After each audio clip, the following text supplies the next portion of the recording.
Our brain is like an amazing supercomputer that stores and organizes information.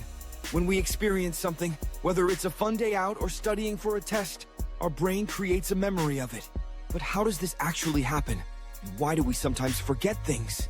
It all starts with neurons, which are tiny brain cells that send signals to each other. When we have an experience, these neurons start communicating and create a pathway or connection.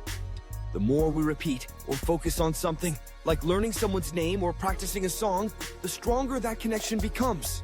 This process of forming connections between neurons is called encoding, and it's the first step in making a memory. Once a memory is created, it's stored in different parts of the brain. Short-term memories, like remembering a phone number for a few seconds, are kept in the part of the brain called the prefrontal cortex. But when something is more important, like a favorite memory from childhood, the brain sends it to the hippocampus, which organizes memories so they can become long-term. The hippocampus acts a bit like a memory librarian, deciding what memories to keep for the long haul. But memories aren't like video recordings. They don't stay exactly the same over time.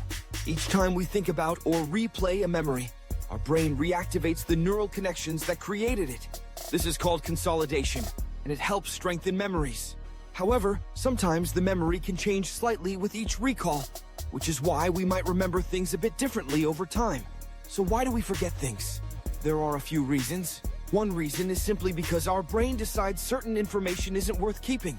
Just like how we might delete old photos on our phone, our brain removes memories that aren't being used. This process, called pruning, makes room for new information. Another reason we forget is that memories can fade if they're not refreshed. If we don't think about something often, the neural connections weaken over time, and the memory can disappear or become harder to access. Stress, lack of sleep, or distractions can also make it harder to form strong memories. Sleep, for example, is super important because it's when our brain organizes and consolidates memories. If we don't get enough sleep, it's harder for the brain to turn short-term memories into long-term ones, which can lead to forgetfulness.